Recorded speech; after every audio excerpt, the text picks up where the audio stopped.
parce que ñu bëri dañuy wax ci dossier bi te luñ ci wax xamuñ ci lu bëri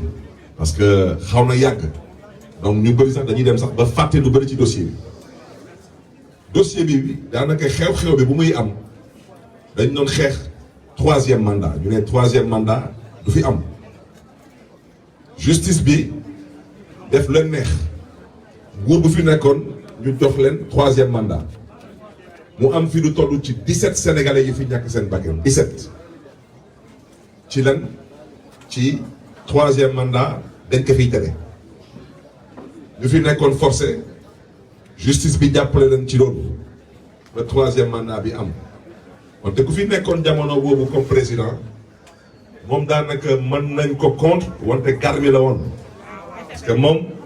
mayoon na ku nekk mu mën a nekk candidat ci élection yi moom tamit mayoon na tamit ku nekk ci élection yi nga mën a jot ci sa carte électeur moom tamit mu nangu lu ngeen xam ne ni mooy règle élémentaire u élection ñu dem élection mu perte dem yoonam président Macky Sall laata loolu am ñëw na toog suma kër def conférence de presse ànd si ak suma wajur bu góor lu mu waxoon Sénégal ñëpp ko déggoon mu ne Barthélémy Dias dañ ko jaay doole mu ne Barthélémy Dias dañ ko tooñ mu ne Barthélémy Dias dañu bëggoon jël bakkanam mu ne Barthélémy Dias dafa défendre mu ne état du Sénégal ñoom ñooy responsable wax na sax ba wax ay waxu mercenaire mu ne mercenaire mooy Samba Boy buy nangu def ñaawteef ci kaw ñu jox ko ay koppar ñun dañ leen di woy ay nervi loolu bu muy am man maa yoon ci kaso bi élection passée Macky Sall fekk ma ci kaso bi dugal ma ci liste député ma ànd ak moom ci liggéey bi ñuy liggéey suma mandat naroon nekk mandat wu juróomi at ñu dawal ñetti at man ma bokk ci parti socialiste ma bokk ci ñu waxoon ci parti socialiste PS dafa door a am candidat te suñu candidat mooy Khalifa Ababacar Sall wax jooju nag loolu nag moo mooy indil torof yépp ñu may dund tey ñu daal jàpp dossier bi ne de indil Barth yóbbul Barth indil Barth yóbbul Barth ñu ne dañuy yëkkati suma immunité parlementaire ma leen waa yéen walla ngeen di wax waxu immunité parlementaire da ngeen ma laaj man mi man maa ne dama bëgg ñu àtte ma kon man waxu immunité parlementaire waxuma waxu immunité parlementaire archive yi ñu ngi fi ma dem assemblée nationale président Moustapha Niass na ma dañ lay déglu ma ne ko président yow suma wóojur nga soxlawul ñu may déglu parce que xeex bi bu muy am nekk gu ma woon député kon man immunité bi soxlawuma ko dama bëgg ñu lever suma immunité sans aucun débat noonu la mbir bi tëddee ñu dem tribunal gars yi dañ may àtte ñu àtte ma ñu ne man dañ may daan ñaari atu kaso te ci ñaari at yi dañ may tëj juróom benn weer fekk nag juróom benn weer jooju tëdd naa ko ba pare kon su ma neexoon sax su ma benn avocat ne ma soxlawoo appel parce que soo gisee luñ la condamné loolu meurtre amu ci crime amu ci kon loolu mënu la tere nga bokk élection ma ne ko déet day yomb ma ne ko man mënu ma nangu ñu may tëj benn fanu kaso même ak sursis dañ ma tooñ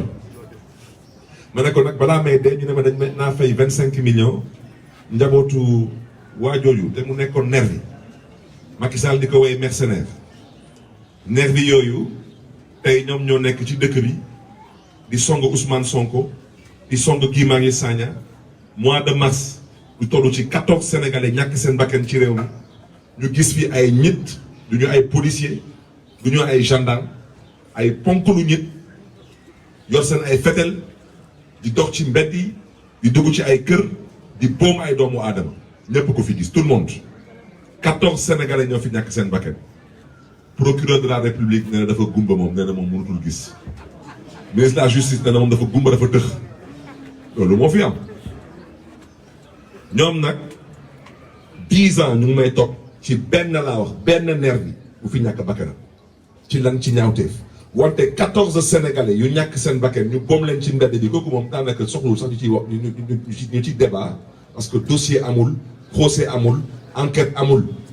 te dégg ngeen président Macky Sall wax na leen ko jam ñaajoo dina leen lu fi amoon mois de mars xawma lan du fi amati dama ne su la jinnee pese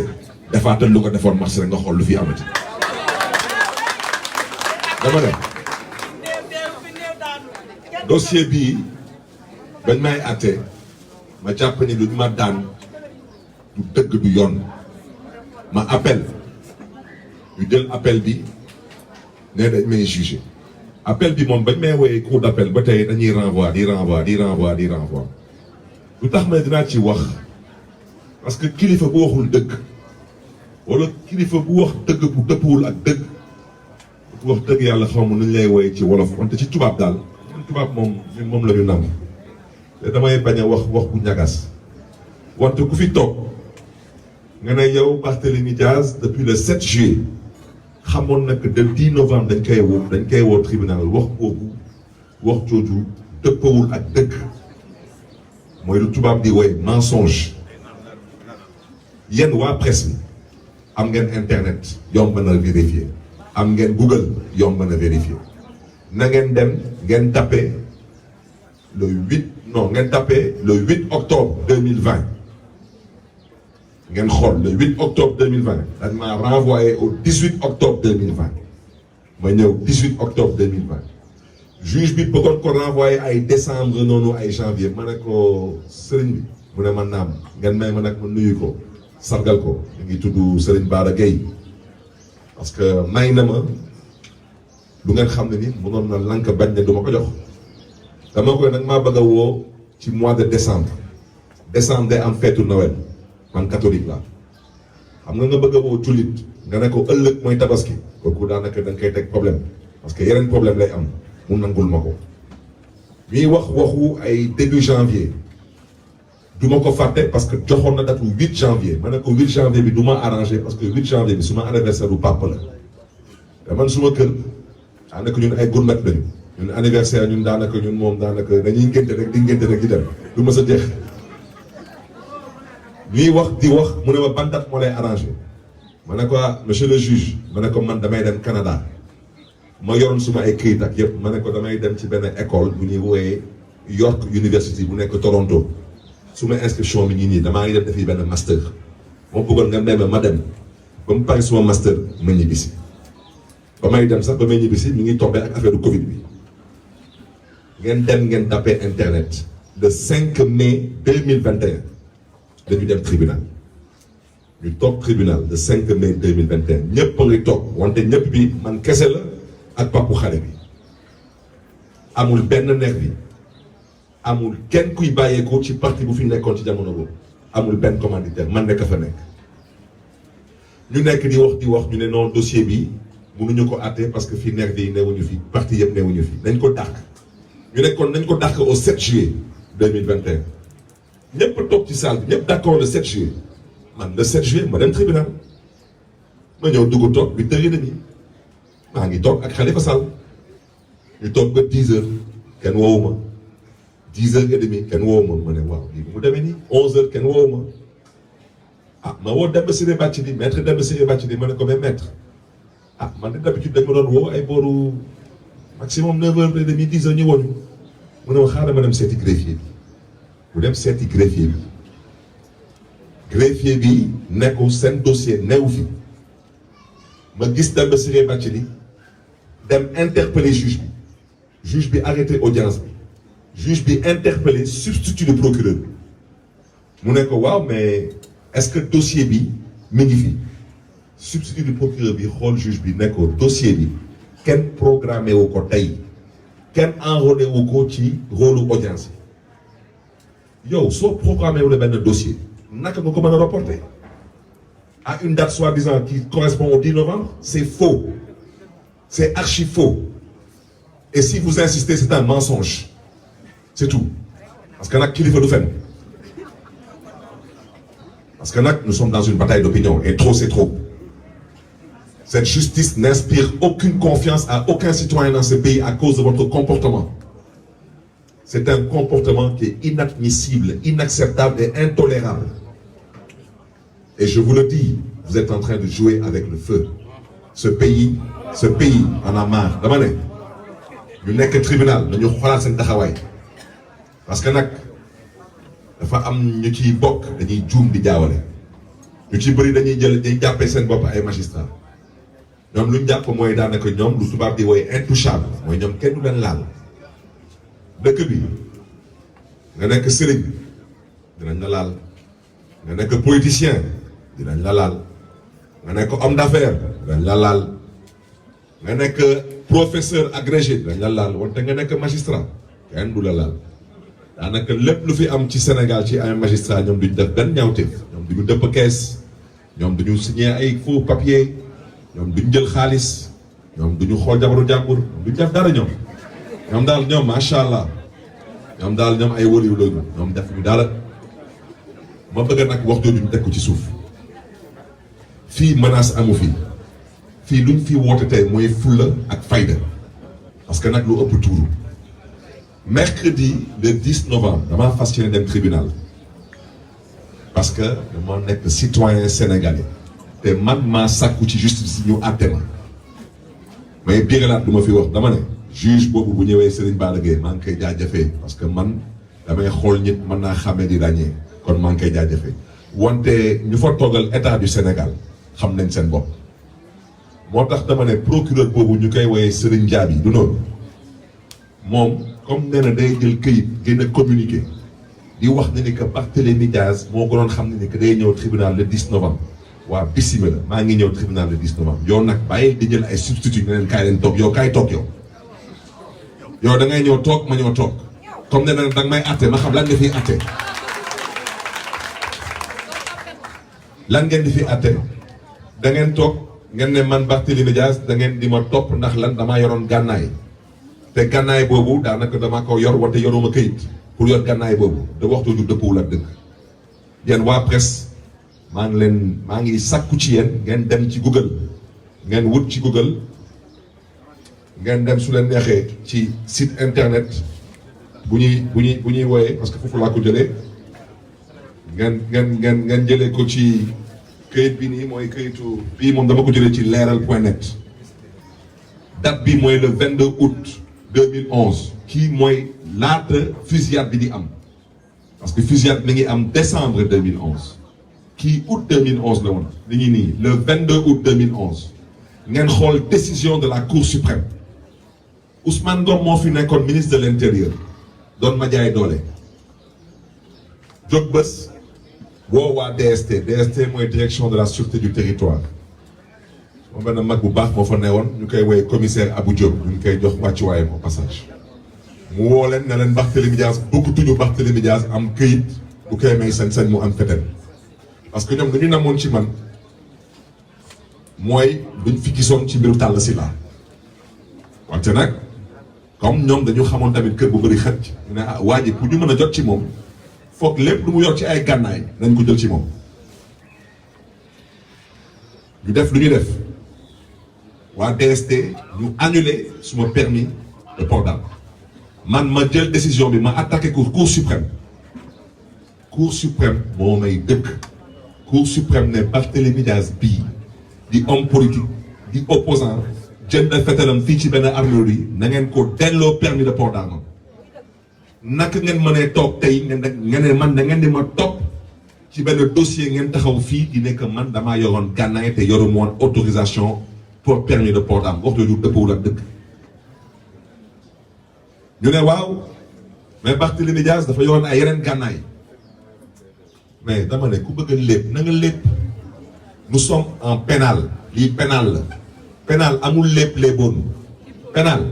da ngay ne Barthélémy Diaz yow yaa def lii yaay indi preuve ne lii yaa ko def ni nga ko defee fii nga jaar pour def ko fetel bu ma fi jot doon wax naa ko 9 millimètres la xam naa fu ma ko jëndee jox naa leen facture jox naa leen lépp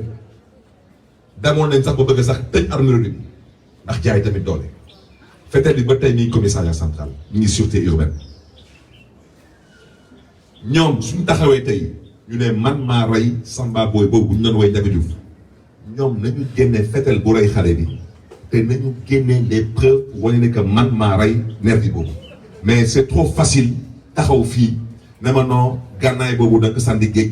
gànnaay boobu da nga ko dugal ci suufu lal gànnaay boobu dama ne ku bëgg a léeb na nga léeb ku bëgg a foye sa xel na nga foye sa xel man léebuma man foyewuma suma xel te lu may ñaawlu ci lii je le répète mooy instrumentalisation de la justice dans ce dossier bi wax mën naa jóg mais je pense que kooku woo juróom bu jigéen ci dugub waaw parce que dama ne munoo bëgg a àtte dossier bu mel ni fusillade de Mermoz Sacré-Cœur te amul benn nervi bu fi toog amut mais yéen gënaat dem vidéo yi jour boobu bu ñuy ñëw fii ci buntu mairie bi nee nañu ñoom gendarmerie bi nee nañu ils ont ramassé 77 douilles yéen xam ngeen 77 douilles ñaata chargeur si ñu xam fetal kooku naka la benn nit moom kese di génn ci mbedd bi di moom kese rek muy fet ci tiir nii moom kese rek 77 douilles c'est au moins 5 chargeurs xeex bi TFM lu mu waree ci xeex bi loolu bokk mëtul sax 20% wu xeex nga ñëw taxaw tey nga ne da ngay àtte rek Barthélémy Dias ak ay garde du corps wante parti bu fi nekkoon jamono boobu doon ay otom doon essence am génne xaalisam fay ay Samba Boy comme tey rek parti bi nu mu koy defee même chose ñooñu parti boobu amul benn responsable ci dugal kenn ci ñoom def ko et eux tous ils sont encore là vivants tous ñu dem ba ci biir ñu ne bon mais nervi yi ñoom tamit amul kenn kuñ ci condamné dem leen ngeen xool première instance lu ñu condamné nervi yi amul kenn kuñ ci condamné 1 jour de prison ñoom ñëpp dañ leen condamné ay association de malfaiteurs ay rassemblements illicites mais Barthélémy Dias qui s'est défendu dans une institution de l'État au prix de sa vie alors lui il est poursuivi pour coup mortel voilà moom la ñuy topp moom la ñuy poursuivre moo tax ma ne man damaa fas yéene dem tribunal mercredi le 10 wante demuma tribunal pour ñu may fooy ak di ma kookali parce que affaire bi mi ngi commencé bëgg a ñëw leneen damay dem tribunal pour ñu àtte Barthélémy Dias ak vider dossier moo tax may sàkku ci ndaw ñi dama ne mercredi ñun lu ñuy woote Sénégal mooy résistance comme nu ñu woote woon masse résistance moom la ñuy woote waa tey résistance parce que dama ne bu xamul buur dee nga xam ne ni buur wuti ji na dépense parce que nag lu ëpp tuuru le 10 novembre ginnaaw suba dinaa dem tribunal wante suñ fa toogee nu ko waxee waa ji di layam di noonu suñ fa toogee di layam yi laa wax man su ko gaañi xamulee ma xamal leen ko man dama nekk candidat élection locale coalition Yewwi Askan Wi ci mairie de Dakar te damay dem campagne lu may bañ rek parce que man du ma menacé kenn man damay wax lu may def ku mu neexul tamit na la yàlla may xolu muñ wante lu may def dinaa leen ko wax su ngeen ma woowaatee tribunal après le 10 novembre je ne viendrai plus vous répondre dama bëgg a wax ci leer te ma bëgg tamit parce que je xam naa lu ñu namm ci dossier bi xam naa lu ñu ci namm parce que wax naa ko sànq ci tubaab nee naa ñoom ba ñuy dégg Barthélémy Dias day wuti mairie de Dakar dañuy def seen sondage ñu xoolaat sondage bi ñu foog ne lii ay film la wante dañu xamul ne yàlla mooy buur ñu ne bon mbir bi comme ni la tëddee dañ jéem a xool naka la ñuy accélérer dossier bi doxewul daal ñu ne bon maintenant ñun dañu jéem a xool naka la ñuy jëlee décret présidentiel ñu nommé ci maire de Dakar par décret ndax ñu mën a gaagal ñu mën a galgal baax bañ a nekk maire de Dakar ñu yuuxu dox lu ñuy dox xeex lu ñuy xeex gars yi jël loolu teg ko ci suuf ñu dawalaat ñu ne bon comme loolu yëpp doxul dañ jéem a xool ñu jëlee mairie de Dakar ñu seeyal ko mu bañ amati ñu defaat même chose kaas yuuxu xeex gars yi tamit jël loolu teg ko ci suuf ñoom nag seen yaakaar dafa tas ci coalition Yewwi Askan Wi ci tànn bu ma tànn pour man ma nekk seen candidat fii département de Dakar mairie de Dakar lu may dëgg man maa ngi déposé suma dossier ci candidature de Dakar maa ngi koy déposé le 4 novembre ci suba si à 8 heures du matin le 5 novembre ñu ñëw suma kër indi seen këyit bi ku ko xool da nga xam ne ni lii ab mbiru complot pas pour nervi boobu moom nee na moom jot na këyitam yàgg na moom du ma polémique ak moom parce que kenn musuma dégg ma wax ci waxam wala wax ci doomam wante nag lu ëpp tuuru man tamit dama am ay doom man tamit ma yor tamit ay mbokk yor tamit ay dëkkandoor man tamit ma yor tamit ay soppe dama ne moom xaw ma chiffre 25 lan lay représenté ci ñoom wante moom dama bëgg moom mu xam ne ni que doomam nervi la woon te du xaste du saaga doomam samba boy la woon parce que ku bàyyi sa kër nga yéeg ci oto jox la 25 000 francs da ngeen di dem ci ay kër personnalité politique pour songaleen loolu ab mbiru wëyu la ab mbiru bandi la ab mbiru nervi la ab mbiru mercenaire la beneen bi ñoom bañ may topp man nee nañ ma su ma fayoon sax 25 millions yi daanaka wax duñu sax moom lañ ko fay première instance ma ne man su ma amee 25 millions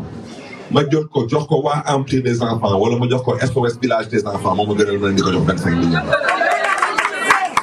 dama gisul lan lañ si liggéey dama fi gisul lan laa leen def ba man mënul a jël suma xaalis dem di ko jox ci ndàmbaay Macky Sall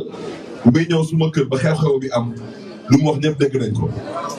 nee na Barthélémy Dias dañ ko tooñ nee na Barthélémy Dias dafa défendre nee na benn responsable moo fi am mooy état du Sénégal dafa am assurance su état du Sénégal dañ koy wooye agent judiciaire de l' état kon état du Sénégal su tooñee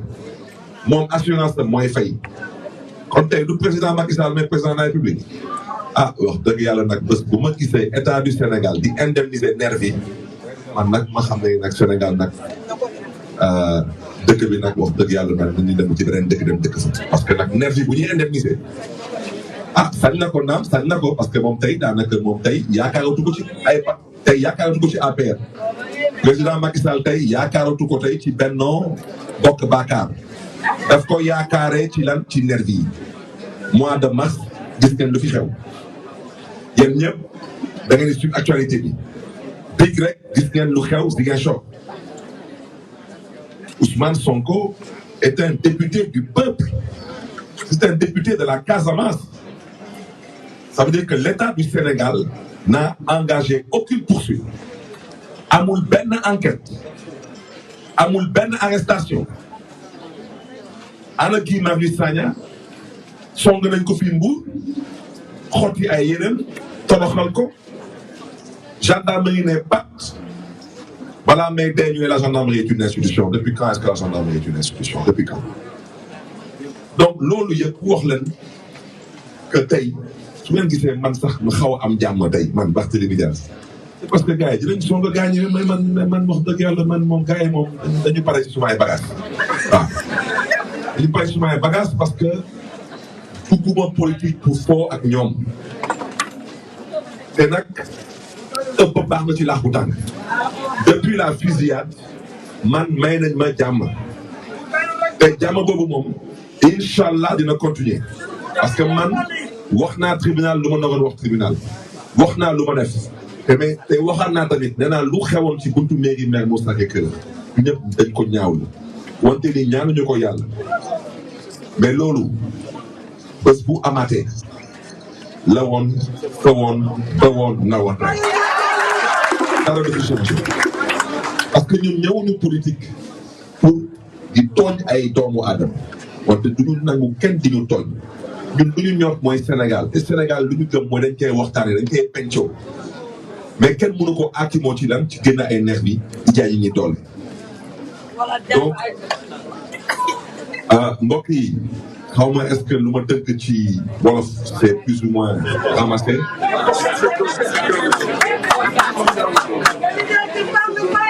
waaw ma ne effectivement ma ne ñun dañu wote résistance chaque fois gars ñi ne non ñun suñu wote résistance ñun kenn du gis suñu doom yi dañuy jël doomu jàmbur yi danañ dem leen ci mbedd bi dama ne man mercredi dama fas yéene dem tribunal ak suma doom yi parce que suma doom yi dañu bokk tey ci lu ma gën a métti ci dossier wax naa ko nee naa man suma yaay benn doom bu góor rek la am mooy man mi yàlla dogal mu xawoon am ay tolof ak yaramam moom dossier bi da koy wante ñu ngi sant yàlla wante dama am ñetti doom su ma caat ñetti ñëpp du dugg caat bi xew-xew bi bu muy am ñeenti at la amoon ñeenti at xamu ci dara ndeysaan muy dem école xaritam yi di ko tooñ ñu koy tooñ di ko tooñ bés ma ñëw fekk ko ci kër gi ma ne ko lan ngay def fii mu ne ma noonu dew ma école ma ne ko tax demoo école mu ne non man dew ma école parce que saa may dem école su ma xayti dañ may tooñ ma ne ko dañ lay tooñ ma ne ko loolu xanaa lu tax ñu lay tooñ dina man saa may dem école papa su ma xayti dañ may ne man sa papa yow assassin la raykatu nit la ma xool suma doom ma ne ko sa xarit yi ñoo lay wax lu mel noonu mu ne ma waaw ma ne ko mais kenn la wala mu ne ma ñoom ñëpp dañ may tooñ su may dem sax su di sax sonné récréation man damay toog ci classe bi du ma génn parce que su ma génnee ñoom ñëpp dañ may toog di ma tooñ di ma ne sa papa raykatu nit la sa papa raykatu nit ma jàkkaarloo ak suma doom xool ko ci bët ma ne ko yow sa xarit yi ñoom ñëpp xam nañ sa papa mu ne waaw ñoom ñëpp xam nañ suñu papa ma ne ko yow est-ce que xam nga seen papa ñoom mu xool ma xippi ay bëtam mu ne ma non man xaw ma seen papa ma ne ko doom jógal te nga dem jàngi école te nga sant yàlla sa bàyyi mooy Barthélémy Dias dama jàngi ma ne ko bés boo màggee di nga gën a am kontante sa bàyyi lu mu liggéeyal Sénégal ma ne ko parce que bés di nga xam lu jotoon xew ci bés boobu ci mairie bi ma won ko vidéo bi mu tiit parce que musul gis ay fetel mu tiit ma ne ko bés bi sa papa su defuloon lii yow tey doo am bàyyi ma ne ko kon nag dama jàngi école ma ne ko ñu lay tooñ di la ne sa papa ñoom ñëpp xam nañ sa papa comme yow xamoo seen papa rek na nga jàpp ni seen papa yi tekkiwu ñu dara Sénégal ngeen jégal ma ci kàddu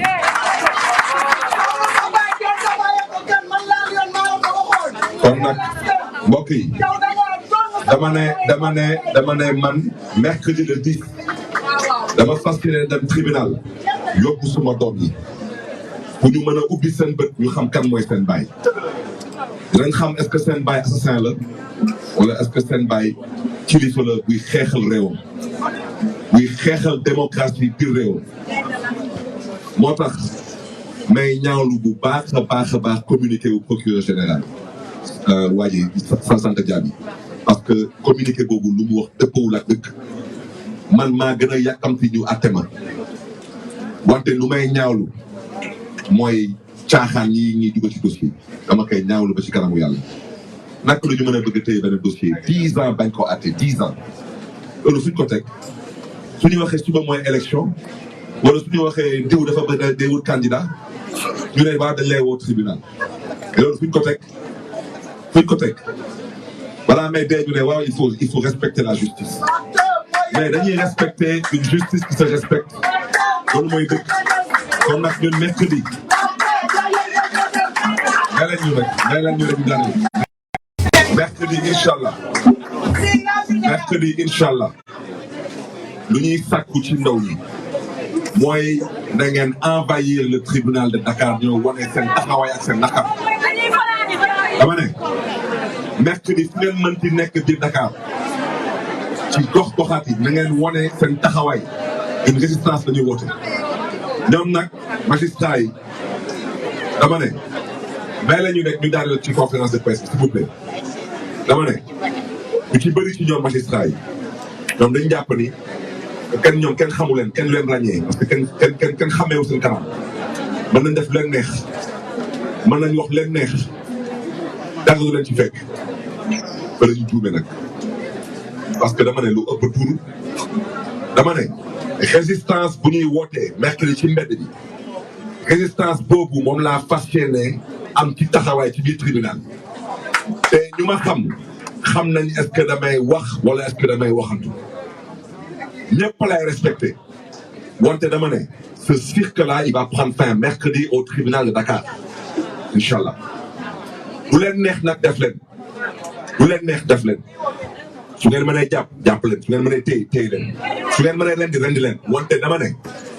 si vous pensez que vous êtes en sécurité dans vos voitures teintées vous vous trompez. Si vous pensez que vous êtes en sécurité dans votre dama ne su ngeen jàppee ni que da ngeen am kaaraange parce que da ngeen nekk ci tribunal nekk seen bureau yor ay garde du corps yor ay gendarme dara du leen ci fekk da ngeen ñu nax seen bopp yi su ngeen jàppee ni da ngeen nekk ci ay oto ñu leen dawalal ay waa GIGN ak ay waa BIP leen di escorter dara du leen ci fekk da ngeen di nax seen bopp yi su ngeen jàppee ni da ngeen nekk ci ay kër ñu leen di garder dara du leen ci fekk dama ne da ngeen di nax seen bopp yi te dama ne bu leen taxaw fii di ne dañ leen menacé kenn menacé wu leen dañ leen di wax luy xew mercredi ngeen jàppee ko noonu waaw dossier bi di ngeen ñu lett baa ngeen firi parce que lu ëpp tuuru dama ne man kii di Serigne Bara Gueye ñu ngi jëkkalu ci note